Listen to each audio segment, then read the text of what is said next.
Police स्टेशनच्या हद्दीमध्ये केडगाव नावाची जागा, त्या भागात असणारे एक सेल्फ अक्लेम्ड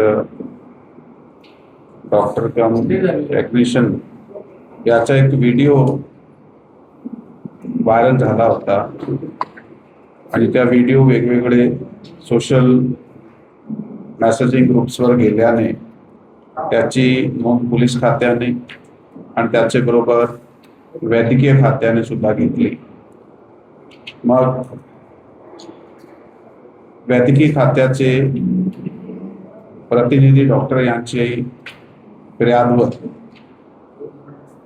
PCPNDT ऍक्ट 1994 प्रमाणे त्याचे कलम 6 ब 6 क 18, 23 आणि 25 आणि त्याच्याबरोबर भारतीय न्याय संहिताची कलम 91 प्रमाणे गुन्हा दाखल करण्यात आला।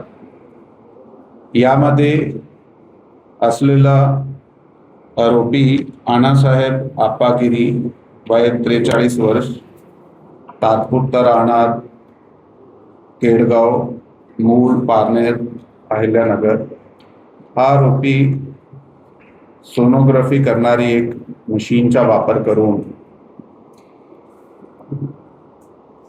गावी गावी जाऊन लैंगिक निर्धारण हे करत होता आणि त्याचे नंतर जर गर्ल चाइल्ड असेल त्यासाठी फिमेल फोर्टिसाइडची प्रोसेससाठी तो पुढे काही डॉक्टर्सकडे, क्लिनिककडे त्यांना पाठवत होता। तर या गुन्ह्यात सदरचा आरोपी अण्णासाहेब आप्पागिरी यांना अटक करण्यात आली आणि त्याचेकडून तपासादरम्यान मिळालेली माहितीनुसार त्याचे एक सहकारी डॉक्टर अतुल जाधव त्यांना सुद्धा अटक करण्यात आली।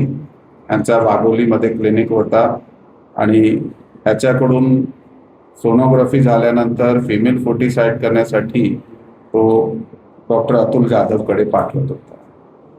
सदरच्या गुन्ह्याचा तपास चालू असताना अधिक माहिती गोपनीय व तांत्रिक यंत्रणेचा वापर करून काढल्यानंतर अजून काही क्लिनिक व डॉक्टरचे नाव आमच्या समोर आले। त्याचा कुठपर्यंत काय रोल आहे याबाबत सबळ पुरावे गोळा करण्यासाठी तपास सध्या चालू आहे। थँक्यू।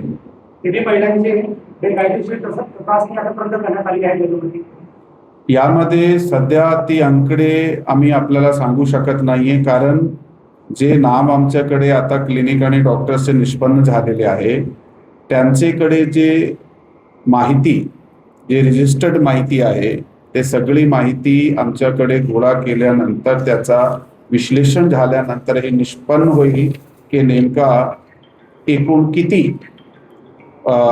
नेमके असे प्रकारचे फिमेल फेटिसाइड झालेले आहात। तरी जर आपण आरोपीला इंट्रोगेट केला आहे त्याचे सांगण्याप्रमाणे तो कदाचित असे प्रकारचे जे निर्धारण होता तो महिन्यात काही 30 ते 50 पर्यंत असे लैंगिक निर्धारण करत होता। त्याच्यातून किती पुढे फिमेल फेटिसाइड झालेले आहे त्याच्यात अजून सखोल तपास करणे गरजेचे आहे। यासाठी आमची प्रक्रिया जे तपास आहे ते चालू आहे।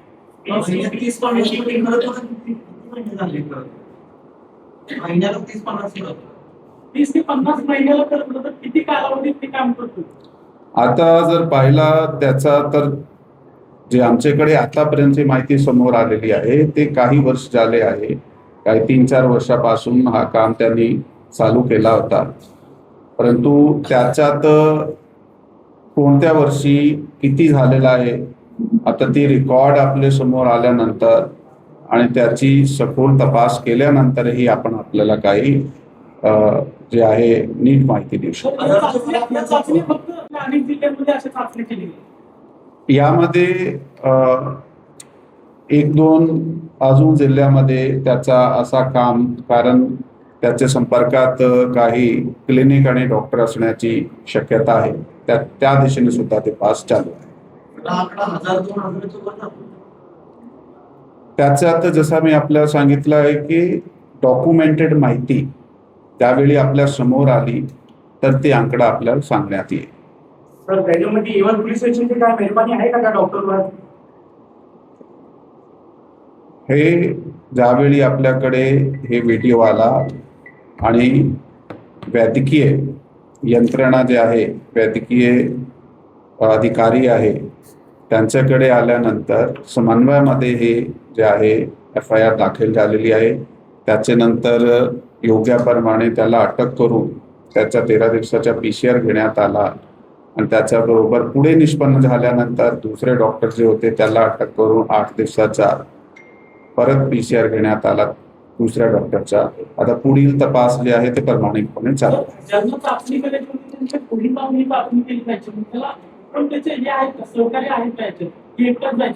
ह्याच्यात वर्ड ऑफ माउथ जसा एकाने दुसऱ्याला सांगितला, गावी गावी तिसऱ्याने सांगितला, थोडा गोपनीय पद्धतीने, परंतु वर्ड ऑफ माउथने हे माहिती पुढे त्याचे क्लायंटकडे जातो.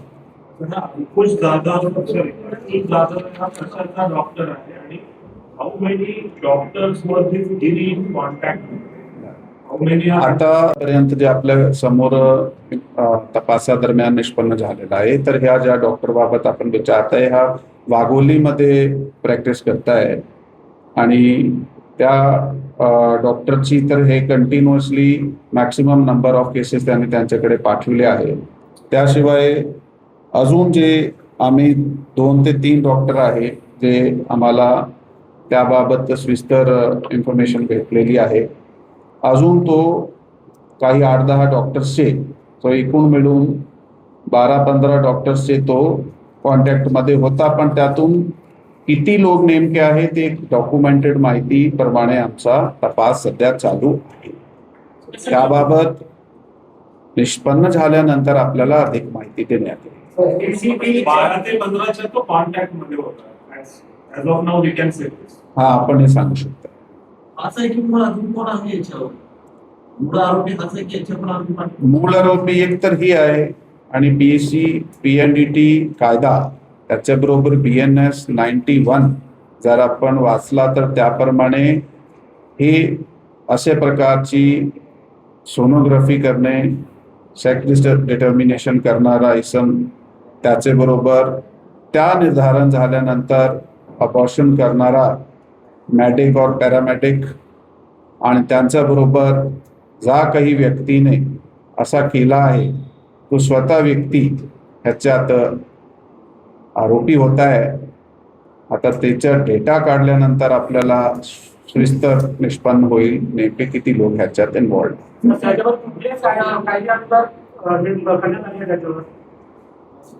PC PNDT ऍक्ट आहे, त्याची कलम 6B, 6K, 18, 23 आणि 25, त्याच्याबरोबर भारतीय न्याय संहिताची कलम 91 आणि 3-5 हे लावण्यात आलेले आहे. सर याच्यात नरेंद्र ठाकरे बोलून आहे, हो, यांच्यात सुद्धा त्याचा कॉन्टॅक्ट आहे, कारण जे डॉक्टरचं आपण नाव विचारलं आहे त्यांच्याकडूनही ह्याने मशीन जे आहे ते आणली होती. जे सोनोग्राफी करणारी मशीन आहे ते त्यांनी नरेंद्र ठाकरे जो केसनंद वाघोलीचं राहणारा डॉक्टर आहे त्याच्याकडून हे मशीन आणली होती. त्याच्यात अजून जे डॉक्टर्सकडे तो पाठवत होता, म्हणजे ते काय हा काही कन्व्हेन्शनल ज्या होमिओपॅथीचे संदर्भाने न जाताना ते अबॉर्शन झाल्याची माहिती आमच्याकडे आहे.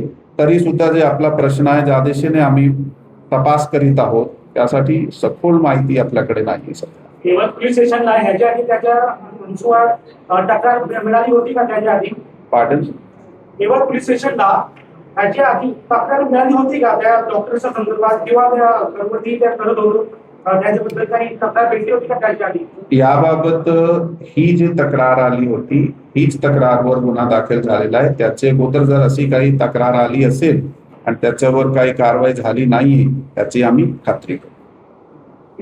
सर, अजून असे किती बाकी या किती कुटुंबात आपली समोर आले आणि एकूण मशीन किती चालतात त्याच्या सध्या एक मशीन आपल्याकडे चालतं आहे. एक पोर्टेबल मशीन जे आहे तिचं लायसन्स कसं मिळतं, त्याचं काही restriction वगैरे तो काय काही यंत्रणा आहे की आता त्यांनी तो स्वतःहून एकतर क्वालिफाईड नाही म्हणून तरी ज्यावेळी अशी मशीन देण्यात त्याने काही लायसन्स किंवा कुठल्याही प्रकारच्या परवानगी घेतलेल्या नाही. बेकायदेशीर पद्धतीने त्यांनी तो मशीन हस्तगत केली आहे. कोण कुठून घेतलं काय आताही आपण सांगितलं की डॉक्टर नरेंद्र ठाकरे याच्याकडून त्यांनी ही मशीन 2-2.5 वर्ष अगोदर घेतली होती. पण याच्या मागे अजून काही डॉक्टर किंवा हॉस्पिटलचा हस्तक्षेप असू शकतो? हे मी डिटेलमध्ये आपल्याला सांगितलेलं आहे की डॉक्टरांनी याला कसं काय दिलं पाहिजे? काय विदाऊट परमिशन नसताना त्याचं शिक्षण झालं नसताना त्याची काय इन्क्वायरी केली की डॉक्टर? तीच इन्क्वायरी चालू आहे. ते स्पष्ट दिसत आहे की त्यांनी एका प्रकारच्या हे रॅकेट तयार करून त्याच्या स्वतःच्या फायद्यासाठी मूळ मास्टर माइंड कोण आहे? ठाकरे गिरी की आणि चव्हाण? याच्यामध्ये हे वेगवेगळे लोक आहात त्यामध्ये. म्हणजे त्यामध्ये हे प्रॅक्टिस काही हिने पहिले तर चालू केली नाही, अगोदरपासून चालू झालेली ही माल प्रॅक्टिस मध्ये हा सहभागी झाला आणि नंतर ह्यांनी त्याच्या इंडिपेंडेंट सुरू केला. सर यांचं आधीचं काय बॅकग्राऊंड होतं आणण्यासाठी आधी काय? हे 12वी पास आहे. डी फार्मसी जॉईन केली, सोडली आणि नंतर तो एका आयुर्वेदिक दवा जे आहे त्याचा मेडिकल रिप्रेझेंटेटिव्ह म्हणून काही वेळ त्यांनी काम केला, खरेदी विक्री वगैरेचं. आणि त्याच्यानंतर एक तो कुठेतरी इन्शुरन्स कंपनी वगैरे जे हेल्थ इन्शुरन्स वगैरे त्याच्यावर काम करत होता आणि नंतर तो या मार्गाने गेला. Sir in Hindi